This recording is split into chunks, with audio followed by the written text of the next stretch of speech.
ভাজা পিঠে তৈরি করা এত সহজ, এটা দেখে ছোট বাচ্চারাও বানিয়ে ফেলবে। প্রিয় দর্শক, আসসালামু আলাইকুম। Welcome back to my channel delicious cooking by Tahira. আজকের পর্বে আপনাদেরকে তেলের পিঠা বা পোয়া পিঠা তৈরি করে দেখাবো। তো চলুন দর্শক, তেলের পিঠা বা পোয়া পিঠা তৈরি করতে কী কী উপকরণ লাগছে শুরু থেকে শেষ পর্যন্ত দেখে নিচ্ছি। পিঠা তৈরি করার জন্য প্রথমে একটা মিক্সিং বোল নিয়েছি। এরপর এই বোলের মধ্যে ব্যবহার করব 1 কাপ পরিমাণ ভেজা চালের গুঁড়া। আপনারা চাইলে শুকনো চালের গুঁড়াও ব্যবহার করতে পারেন।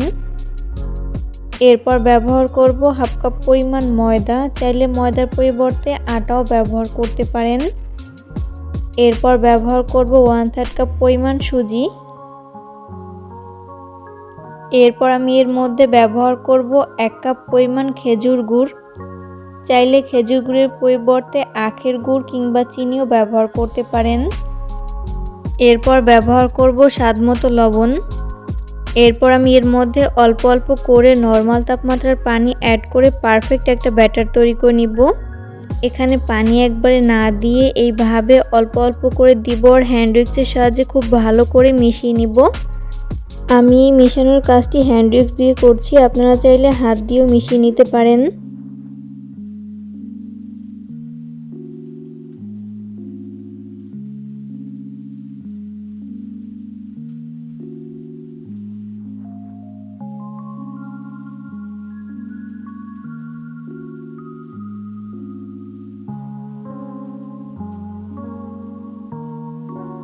তো মেশাতে মেশাতে এরকম পারফেক্ট একটা ব্যাটার তৈরি করে নেওয়া হয়ে গেছে। আর এই ব্যাটারটি তৈরি করতে আমার এখানে 1.5 কাপের মতো পানি লেগেছে, আপনাদের কম বা বেশি লাগতে পারে।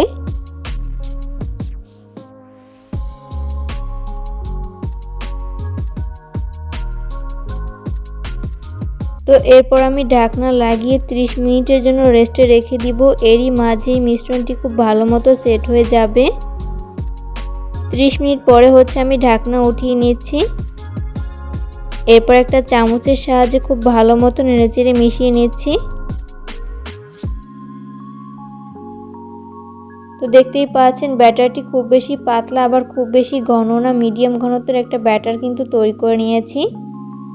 পিঠা তৈরি করার জন্য ব্যাটারটি কিন্তু একদমই পারফেক্ট। এরপর পিঠা ফ্রাই করে নিব। ওই জন্য চুলায় একটা গর্ত কড়াই বসিয়ে দিয়েছি। এরপর যথেষ্ট পরিমাণ সয়াবিন তেল দিয়ে তেলটাকে ভালো মতো গরম করে নিয়েছি।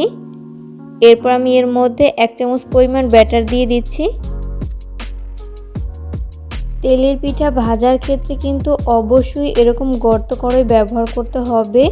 আর তেলটাকে হাই হিটে ভালো মতো গরম করে এরপর পিঠার ব্যাটার দিয়ে দিতে হবে। কিছুক্ষণ পরেই দেখা যাবে যে পিঠা আপনা আপনি তেলের উপর ভেসে উঠেছে। 1 মিনিট পরে আমি উল্টে দিব অপর পাশটি ফ্রাই করে নেওয়ার জন্য। আর এই পর্যায়ে অবশ্যই চুলার আঁচ মিডিয়াম ফ্লেমে রেখে পিঠা ফ্রাই করে নিতে হবে, এতে করে দুই পাশ ভালো মতো কুকড হতে পারবে। কোনোভাবেই চুলার আঁচ হাই ফ্লেমে রেখে পিঠা ফ্রাই করা যাবে না, সেক্ষেত্রে উপর থেকে খুব দ্রুত কালার চলে আসবে, তবে ভেতরটা ভালো মতো কুকড হবে না, তাই লো আঁচে ভেজে নিতে হবে।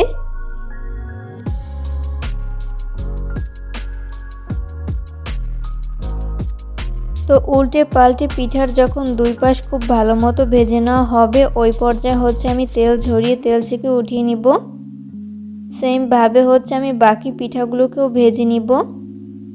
তো এই পর্যায়ে আমার সবগুলো পিঠা ভেজে উঠিয়ে নেওয়া হয়েছে। আমি এগুলোকে একটা প্লেটে তুলে নিয়েছি। চেষ্টা করেছি রেসিপিটি সহজভাবে শেয়ার করতে। আশা করছি আজকের রেসিপিটি আপনাদের কাছে অনেক ভালো লেগেছে। রেসিপি ফলো করে অবশ্যই বাসায় ট্রাই করবেন, দেখবেন পরিবারের সবাই অনেক বেশি পছন্দ করবে আর অনেক মজা করে খাবে। ভিডিও ভালো লাগলে অবশ্যই ফ্রেন্ডস অ্যান্ড ফ্যামিলিদের মাঝে শেয়ার করবেন। তো আমি একটা পিঠা আপনাদেরকে ছিঁড়ে শেয়ার করছি, যেটা কতটা পারফেক্ট হয়েছে বাসায় ট্রাই না করলে বুঝতেই পারবেন না। অবশ্যই রেসিপিটিকে ফলো করে ট্রাই করবেন। তো দেখতেই পাচ্ছেন পিঠাটা কতটা পারফেক্ট হয়েছে। আজকের পর্বে আপনাদেরকে 1 কাপ আটা দিয়ে দারুণ মজার মুচমুচে আর রসালো ফুল পিঠা তৈরি করে দেখাবো। আর এই ফুল পিঠা অতিথি আপ্যায়ন কিংবা গায়ে হলুদের ডালা সাজানোর ক্ষেত্রে আপনারা তৈরি করতে পারেন। তো চলুন দর্শক, ফুল পিঠা তৈরি করতে কি কি উপকরণ লাগছে শুরু থেকে শেষ পর্যন্ত দেখে নিচ্ছি। পিঠার ডো তৈরি করার জন্য প্রথমে একটা মিক্সিং বোল নিয়েছি। এরপর এই বোলের মধ্যে ব্যবহার করব 1 কাপ পরিমাণ আটা। চাইলে আটার পরিবর্তে ময়দাও ব্যবহার করতে পারেন। এরপর ব্যবহার করব 1 চা চামচ পরিমাণ চিনি। এরপর ব্যবহার করব স্বাদমতো লবণ। এরপর ব্যবহার করব 1 টেবিল চামচ পরিমাণ সয়াবিন তেল। চাইলে তেলের পরিবর্তে ঘিও ব্যবহার করতে পারেন। এরপর এই সমস্ত উপকরণগুলোকে হাতের সাহায্যে খুব ভালো করে মিশিয়ে নিব। একটু সময় নিয়ে তেল আটার সাথে খুব ভালো করে মিশিয়ে নিতে হবে। তো মেশাতে মেশাতে একটা পর্যায়ে দেখা যাবে যে এই মিশ্রণটি মুঠো করলে দলা পেকে আসছে আর চাপ দিলে ভেঙে যাচ্ছে। ওই পর্যায়ে বুঝতে হবে এখানে তেলের পরিমাণ ঠিক আছে। এরপর আমি এর মধ্যে অল্প অল্প করে নর্মাল তাপমাত্রার পানি অ্যাড করে পারফেক্ট একটা ডো তৈরি করে নিব। এখানে পানি একবারে না দিয়ে এইভাবে অল্প অল্প করে দিব আর হাত দিয়ে খুব ভালো করে মিশিয়ে নিব।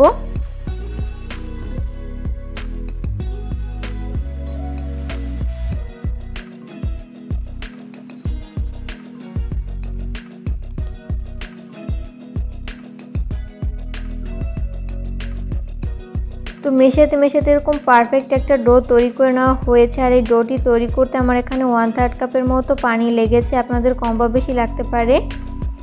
এরপর ঢাকনা লাগিয়ে আমি 15 মিনিটের জন্য রেস্টে রেখে দিব। এরই মাঝে মিশ্রণটি পুরোপুরি সেট হয়ে যাবে। 15 মিনিট পরে আমি ঢাকনা উঠিয়ে নিয়েছি। এরপরে আটার মিশ্রণটিকে আমি আরও কিছুক্ষণের জন্য মথে নিব। যত ভালো মথা হবে পিঠার শেপগুলো ততই পারফেক্ট হবে।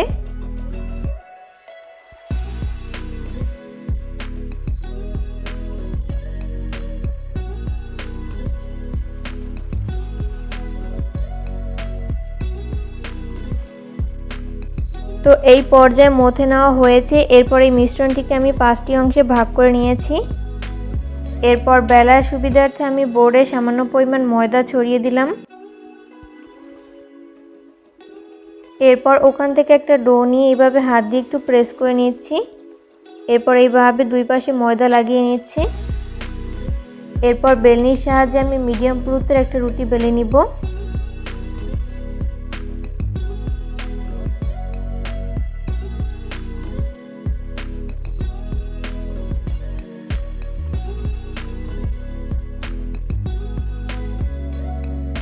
তো এই পর্যায়ে মিডিয়াম পুরুত্বের একটা রুটি বেলে নেওয়া হয়েছে। এরপর কুকি কাটার দিয়ে এইভাবে কেটে নিচ্ছি। আমি এই পিঠার শেপগুলোকে এইভাবে ফ্লাওয়ার শেপের কুকি কাটার দিয়ে কেটে নিয়েছি। আপনারা চাইলে অন্য কোনোভাবেও কেটে নিতে পারেন।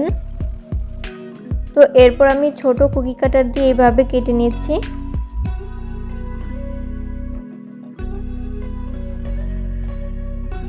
তো এই পর্যায়ে আমার সবগুলো পিঠার শেপ কেটে নেওয়া হয়েছে। এরপর সাইড থেকে আমি অসমতল অংশগুলোকে উঠিয়ে নিচ্ছি।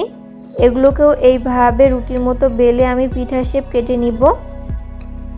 এরপর আমি পিঠার শেপ তৈরি করে নিব। ওই জন্য এখানে বড় শেপের একটা পিঠার শেপ নিয়েছি। এর উপর আমি আরও একটি বড় শেপের পিঠার শেপ দিয়ে দিচ্ছি। এরপর আমি ছোট শেপের একটা পিঠার শেপ দিয়ে দিচ্ছি। এরপর হাত দিয়ে এইভাবে মাঝ বরাবর চাপ দিয়ে দিচ্ছি। এরপরে মাঝ বরাবর আমি একটা লং ঢুকিয়ে দিচ্ছি। এতে করে পিঠাগুলো ভাজার সময় আর খুলে আসবে না। তো তৈরি হয়ে গেল আমার একটা পিঠার শেপ। তো আপনাদের বোঝার সুবিধার্থে আমি আরও একটি পিঠা তৈরি করে দেখিয়ে দিচ্ছি। তৈরি করার প্রসেস কিন্তু খুবই ইজি, যে কেউ খুব সহজে তৈরি করতে পারবেন।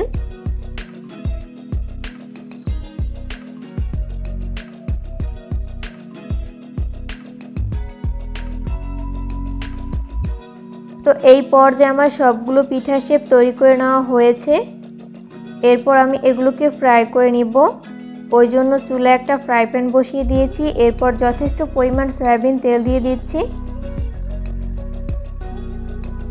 তেল যখন মিডিয়াম আঁচে গরম হবে ওই পর্যায়ে আমি একটি একটি করে পিঠার শেপ দিয়ে দিচ্ছি।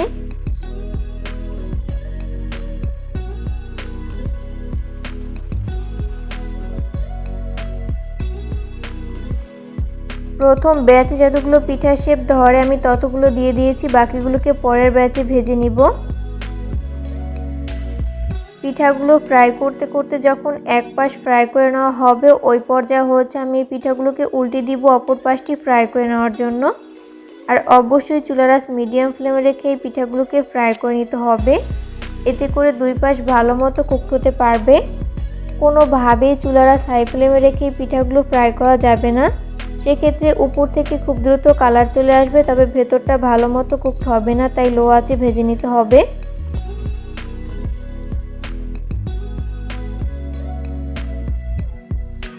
তো উল্টে পাল্টে পিঠাগুলোর যখন দুই পাশ গোল্ডেন ব্রাউন কালার করে ভেজে নেওয়া হবে ওই পর্যায়ে হচ্ছে আমি পিঠাগুলোকে তেল ঝরিয়ে তেল থেকে উঠিয়ে নিব।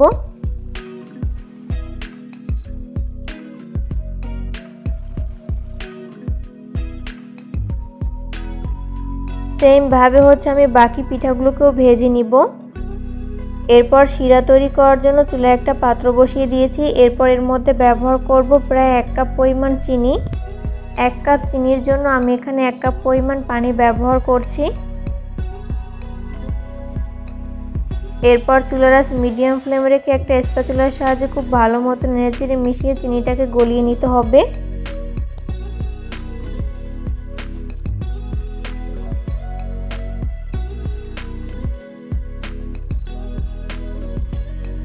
তো এই পর্যায়ে চিনি খুব ভালো মতো গলে মিশে গেছে। এরপর অপেক্ষা করব এই শিরায় বলক আসা পর্যন্ত। যখন শিরায় বলক চলে আসবে ওই পর্যায়ে চুলার আঁচ হাই ফ্লেমে রেখে আরও 2 মিনিটের মতো জাল করে নিতে হবে।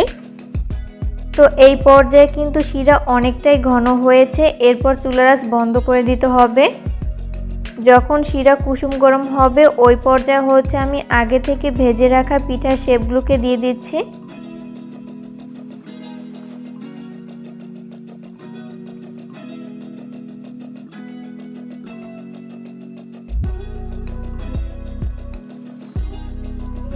তো এই পর্যায়ে সবগুলো পিঠার শেপ দিয়ে দেওয়া হয়েছে।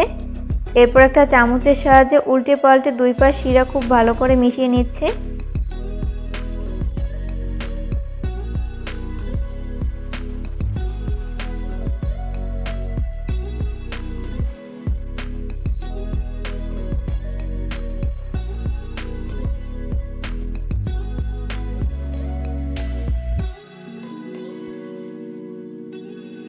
তো এই পর্যায়ে মিশিয়ে নেওয়া হয়েছে। এরপর শিরা ছেঁকে আমি একটা নাস্তার প্লেটে তুলে নিচ্ছি।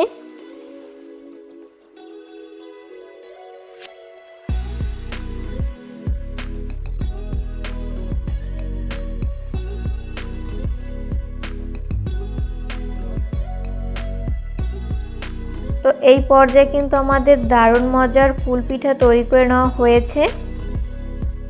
মুচমুচে রসালো এই ফুল পিঠাকে আপনারা ফুল পিঠা কিংবা খাজাও বলতে পারেন, এতটাই মুচমুচে হয়ে থাকে এই ফুল পিঠাগুলো। আশা করছি আজকের রেসিপিটি আপনাদের কাছে অনেক ভালো লেগেছে। রেসিপি ফলো করে অবশ্যই বাসায় ট্রাই করবেন, দেখবেন পরিবারের ছোট থেকে বড় সবাই অনেক বেশি পছন্দ করবে আর অনেক মজা করে খাবে। ভিডিও ভালো লাগলে অবশ্যই ফ্রেন্ডস অ্যান্ড ফ্যামিলিদের মাঝে শেয়ার করবেন। তো আমি একটা পিঠা আপনাদেরকে ভেঙে শেয়ার করছি যেটা কতটা পারফেক্ট হয়েছে। পরবর্তী ভিডিও দেখার আমন্ত্রণ জানিয়ে আজকের মতো এখানেই বিদায় নিচ্ছি। সবাই অনেক বেশি ভালো থাকবেন। আল্লাহ হাফেজ।